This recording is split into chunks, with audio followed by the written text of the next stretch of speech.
जय श्री राम दोस्तों, आज के वीडियो में आपका स्वागत है। आज के वीडियो में हम बात करेंगे उपमन्यु की भक्ति की कथा के बारे में। जानकारी अच्छी लगे तो लाइक करें, चैनल पे पहली बार आए हैं चैनल को सब्सक्राइब करें। ऋषि गणों ने वायुदेव से पूछा, हे वायुदेव, आप हमें भगवान शिव के परम भक्त उपमन्यु की भक्ति के विषय में बताएं। वायुदेव बोले, हे मुनियों, उपमन्यु बचपन से ही परम तपस्वी हुए हैं। उपमन्यु परम तपस्वी व्याघ्रपाद मुनि के पुत्र थे। भगवान शिव की परम भक्ति के कारण ही इन्हें शिवपुत्र कार्तिक एवं गणेश के समान शास्त्रों एवं ज्ञान की प्राप्ति हुई है। उपमन्यु अभी छोटे बच्चे थे।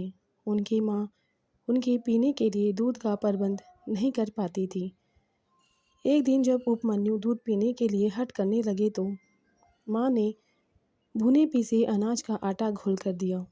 उपमन्यु ने उसे पीने से मना कर दिया। वह जान चुका था कि उसकी माँ दूध के नाम पर जो दे रही है वह दूध नहीं है। उपमन्यु ने कहा, यह दूध नहीं है माँ, मुझे दूध चाहिए, मैं दूध ही पीऊँगा। अपने पुत्र की बातें सुनकर माता की आंखों में आंसू आ गए और वह बोली, पुत्र, शिव भक्ति के बिना किसी भी वस्तु की प्राप्ति नहीं होती। इस संसार में सब कुछ उन्हीं की इच्छा से होता है। भला हम वनों में रहने वाले को दूध कहाँ से मिलेगा?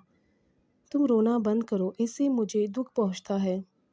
तब अपनी माता के इस प्रकार के वचनों को सुनकर वह बालक उपमन्यु बोला, माते, मैं शिवजी को प्रसन्न करके ही दूध प्राप्त करूँगा।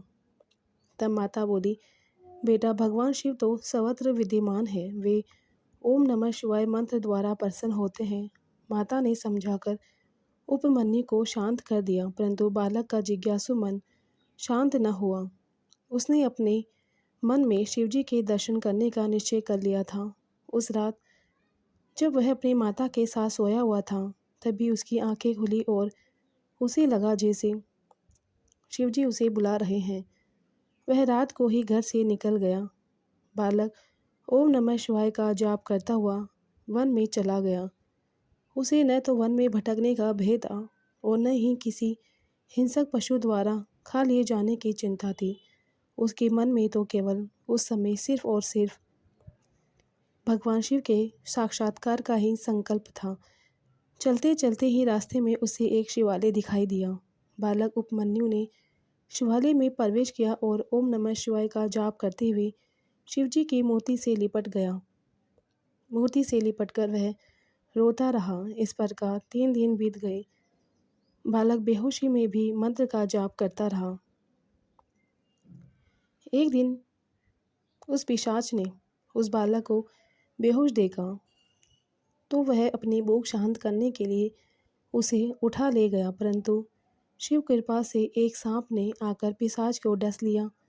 जब वह होश में आया तो अपने को शिव मूर्ति के सामने न पाकर बहुत दुखी हुआ। वह बालक उपमन्यु रोते हुए भगवान शिव को ढूंढने लगा। उस समय वह भूख और प्यास से व्याकुल था। भगवान शिव ने जब दिव्य दृष्टि से देखा कि उनका परम भक्त उपमन्यु उनके दर्शनों के लिए भटक रहा है तो वे तुरंत उठकर जाने लगे। तभी देवी पार्वती जी उन्हें रोककर पूछने लगी, स्वामी, आप कहाँ जा रहे हैं? तब शिवजी बोले, देवी, मेरा परम भक्त उपमन्यु मुझे पुकार रहा है। उसकी माँ भी रोती हुई उसे ढूंढ रही है, मैं वहीं जा रहा हूँ। शिवजी यह बता ही रहे थे कि सब देवता वहाँ पहुँचे। उन्होंने भगवान शिव पार्वती को प्रणाम किया और उनसे संसार में अमंगलकारक दुर्भिक्ष का कारण पूछा। तब शिवजी ने उन्हें बताया कि उपमन्यु की तपस्या पूरी हो चुकी है और मैं उसे वर देने जा रहा हूँ। तुम लोग अपने अपने स्थान को जाओ। यह कहकर शिवजी देवराज इंद्र का रूप धारण करके ऐरावत हाथी पर सवार होकर बालक उपमन्यु के पास गए। उपमन्यु ने उन्हें हाथ जोड़कर देवेंद्र को प्रणाम किया। तब इंद्र के रूप में शिवजी बोले, बालक, हम तुम्हारे तप से प्रसन्न हैं, मांगो, क्या मांगना चाहते हो? उपमन्यु बोला, हे देवेंद्र, आप मुझे भगवान शिव में भक्ति और श्रद्धा प्रदान कीजिए। यह सुनकर इंद्र रूपी शिव जानबूझकर उन अपनी निंदा करने लगे। वह सुनकर बालक उपमन्यु को क्रोध आ गया और उसने उसी वक्त वहाँ से चले जाने के लिए कहा। उपमन्यु की शिव भक्ति से प्रसन्न होकर शिवजी ने उसे साक्षात दर्शन दिए।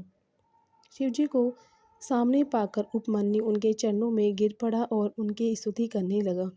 तब उसे गोद में लेकर शिवजी बोले, उपमन्यु, मैं तुम्हारी भक्ति से बहुत प्रसन्न हूँ।